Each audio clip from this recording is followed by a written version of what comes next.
My wife cheated with her rich boss and mocked me for living with my uncle. He left me everything, and now she wants me back. Hello, read it talkative here. You ever have one of those moments where your whole life does a 180? That was me, standing in my living room, watching my wife pack her bags. Her words still echo in my head. You'll never be enough, Alex. Brandon can give me what you can't. Brandon, her boss.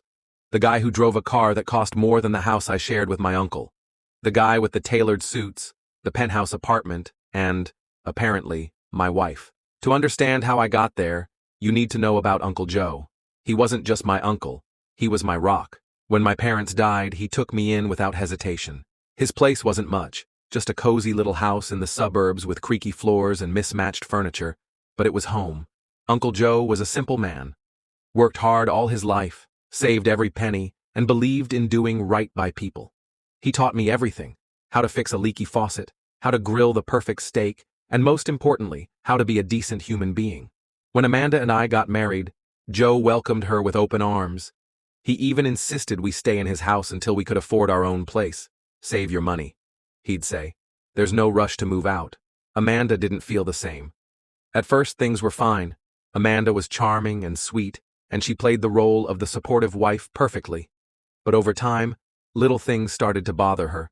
The house smells like old wood, she'd say. Or, do we really have to live with your uncle forever? I shrugged it off. She came from a different world, one where people cared about appearances and status. I figured she'd get used to it. But then came Brandon. Brandon Pierce was everything I wasn't. Tall, polished, and ridiculously wealthy. Amanda started spending more time at work, claiming she had late meetings and business dinners. I didn't think much of it at first. She was ambitious, and I wanted to support her career. Then one day, she came home with a new designer bag. When I asked how she afforded it, she just smiled and said, "It was a gift from Brandon. He appreciates all my hard work." I should have known then. The truth came out one night during an argument. I'd asked her why she was so distant, and she exploded. "You really want to know?" she yelled. "Fine, I'm in love with Brandon. He treats me like a queen, Alex, not like some charity case living with his uncle." Her words cut deeper than any knife. I couldn't believe it. The woman I had built my life around, the woman I loved, had been cheating on me and mocking the only family I had left while she was at it. After Amanda left, I was a mess. I spent weeks replaying every moment, wondering where I went wrong.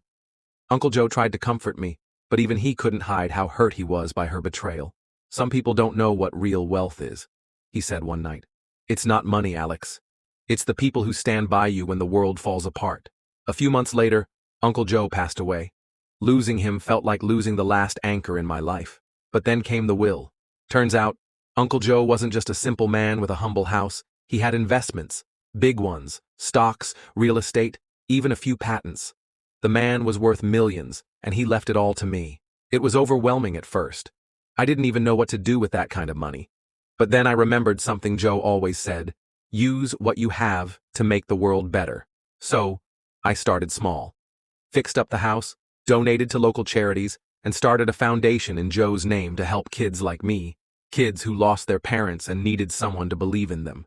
When Amanda came back, it wasn't long before Amanda came crawling back. I'll never forget the look on her face when she saw me at a charity gala, standing on stage, talking about Uncle Joe's legacy. Her perfect little life with Brandon had fallen apart. Apparently, he didn't see her as wife material after all.